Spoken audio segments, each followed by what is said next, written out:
नमस्कार, लोकात्म न्यूज मध्ये आपले हार्दिक स्वागत। बातमी आहे जालना जिल्ह्यातून। महसूल पथकावर हल्ला करून त्यांनी जप्त केलेले वाहन चोरी करणारे 9 महिन्यापासून फरार असणारे 3 वाळू माफिया आरोपी जेरबंद। स्थानिक गुन्हे शाखेची कारवाई।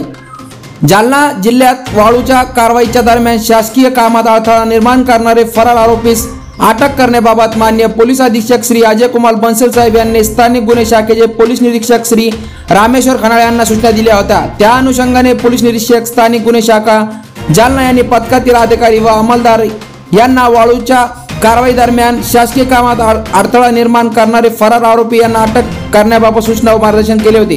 त्या अनुषंगाने दिनांक 7/3/2024 रोजी स्थानिक गुन्हे शाखेचे पोलीस अधिकारी व अंमलदार हे अंबड पोलीस ठाण्यातील गुन्हा कलम 353, 379, 34 भादवीमध्ये महसूल पथकावर हल्ला करून त्यांनी जप्त केलेले कंटेनर घेऊन पळून जाणारे फरार आरोपींचा शोध घेत असताना संशयित आरोपी नामे भगवान अभिमन्यू बांगर, सुरेश बाप्पासाहेब चाळके, कृष्णा श्यामराव वाघमारे, सर्व राहणार गोंदी, तालुका अंबड, जिल्हा जालना हे गोंदी गावात असल्याबाबत बातमीदारामार्फत मिळालेल्या बातमीप्रमाणे त्यांना त्यांचे राहते घरून ताब्यात घेऊन पुढील कारवाई कामी पोलीस ठाणे अंबड येथे हजर करण्यात आले। सदरची कारवाई माननीय पोलीस अधीक्षक श्री अजय कुमार बंसल, माननीय अपर पोलीस अधीक्षक श्री आयुष नोपानी यांच्या मार्गदर्शनाखाली स्थानिक गुन्हे शाखेचे पोलीस निरीक्षक रामेश्वर खनाळ, सहाय्यक पोलीस निरीक्षक श्री योगेश उबाळे, पोलीस उपनिरीक्षक श्री राजेंद्र वाघ सोबतच स्थानिक गुन्हे शाखेचे अंमलदार विनायक कोकणे, गोपाल